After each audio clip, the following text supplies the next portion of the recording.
नमस्कार, मैं Shivani Raturi Hind India news में आपका स्वागत करती हूँ, जिसमें आप जानेंगे देश की 10 बड़ी सियासी खबरों के बारे में। चलिए रुक करते हैं पहली खबर की ओर। तेजस्वी की कुर्सी पर खतरा, नीतीश ने खेला बड़ा राजनीतिक दांव। जी हाँ, बिहार की राजनीति में हलचल बढ़ गई है, क्योंकि नीतीश कुमार की पार्टी और तेजस्वी यादव के बीच तनाव गहराता जा रहा है। जेडीयू ने तेजस्वी की विधानसभा सदस्यता पर सवाल खड़े किए हैं, जिससे उनकी स्थिति पर संकट मंडराने लगा है। तेजस्वी यादव ने 2015 के चुनावी हलफनामे में लिखा है कि 2014-15 में उनकी वास्तविक आय 5 लाख रुपए थी।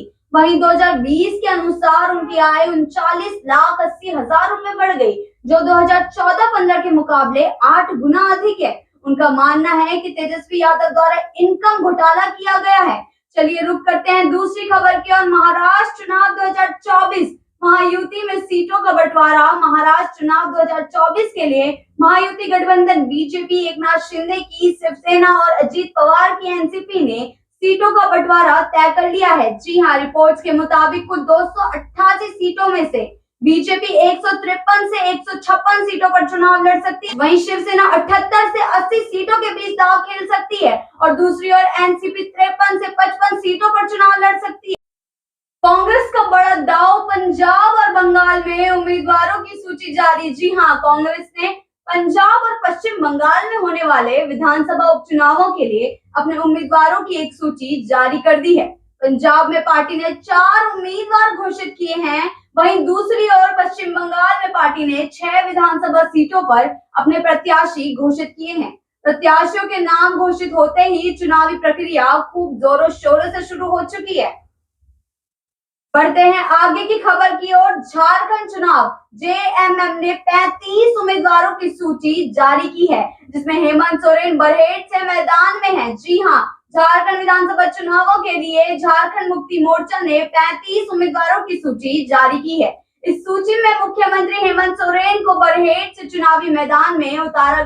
बढ़ते हैं आगे की खबरों की ओर। शिवसेना का चुनावी हमला, 45 उम्मीदवारों की सूची जारी। जी हाँ, शिंदे को फिर मिली जिम्मेदारी। वहीं दूसरी ओर शिवसेना ने आगामी महाराष्ट्र विधानसभा चुनाव के लिए 45 उम्मीदवारों की पहली सूची जारी की है। जी हाँ, इसमें मुख्यमंत्री एकनाथ शिंदे को कोपरी पाचक खाड़ी से सीट से चुनाव लड़ने का मौका दिया गया है।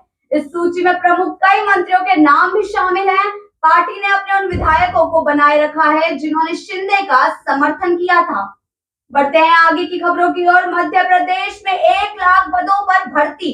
जी हाँ, सीएम ने की महत्वपूर्ण घोषणा। मध्य प्रदेश में 1 लाख सरकारी पदों पर भर्ती प्रक्रिया दिसंबर 2024 तक शुरू की जाएगी। जैसा कि सीएम डॉक्टर मोहन यादव की अध्यक्षता में हुई कैबिनेट बैठक में निर्णय लिया गया है। इस बैठक में तय हुआ कि सरकारी कर्मचारियों को इस माह 28 तारीख को वेतन दिया जाएगा। इसके अलावा नाबालिग रेप पीड़िताओं के गर्भवती होने की स्थिति में सहायता के लिए हर जिले के कलेक्टर को 10 लाख रुपए का फंड प्रदान किया जाएगा। बढ़ते हैं आगे की खबरों की ओर। बेतिया महाराज की विशाल संपत्ति, 15,000 एकड़ में कब्जे का बढ़ता मुद्दा। जी हाँ, बिहार में जमीन सर्वे के दौरान राजस्व परिषद कोर्ट ऑफ बोर्ड के सचिव गिरिवर दयाल सिंह ने बेतिया महाराज की संपत्ति के बारे में जानकारी दी है। उन्होंने बताया 15,000 एकड़ भूमि है, जिसमें 9,000 एकड़ बिहार में और लगभग 6,000 एकड़ उत्तर प्रदेश में स्थित है। सिंह ने यह भी उल्लेख किया कि बेतिया में 6,000 एकड़ जमीन पर अवैध कब्जा किया गया है।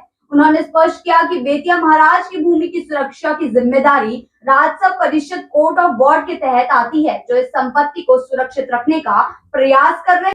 रुक करते हैं आगे की खबरों की ओर। बसपा की चुनावी तैयारी, मायावती ने उपचुनावों के लिए उम्मीदवारों की लिस्ट की जारी। जी हाँ, उत्तर प्रदेश में होने वाले विधानसभा उपचुनाव के लिए बसपा सुप्रीमो मायावती ने भी सभी 9 सीटों पर उम्मीदवारों के नाम की घोषणा कर दी है। हाल ही में कानपुर की सीसामऊ सीट से नाम बदलने का निर्णय लिया गया है, जिसके चलते अब तक 2 सीटों पर बदलाव हो चुका है। मायावती ने लापरवाही न बरतने पर जोर दिया है और साथ ही मतगणना तक कोऑर्डिनेटर को वहां पर कैंप करने का भी आदेश दिया गया है। रुक करते हैं अगली खबर की ओर। वायनाड से संसद तक प्रियंका का नामांकन और रोड शो का दमदार आगाज। जी हाँ, प्रियंका गांधी आज केरल के वायनाड सीट से अपना नामांकन दाखिल करेंगी। नामांकन से पहले वह एक रोड शो करेंगी। इस चुनावी कार्यक्रम को लेकर कांग्रेस कार्यकर्ताओं में उत्साह है और पार्टी ने इसे एक बड़े शक्ति प्रदर्शन के रूप में भी देखा है। रुक करते हैं आखिरी खबर की ओर। केजरीवाल पर भाजपा का तीर, 12 लाख का कमोड, आखिर क्या है सच्चाई?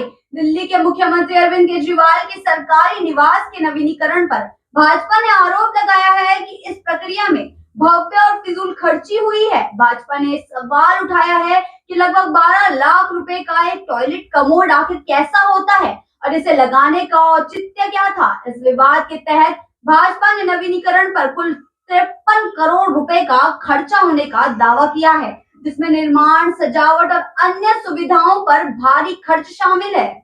ऐसे ही खबरों के लिए बने रहिए हिंद इंडिया न्यूज के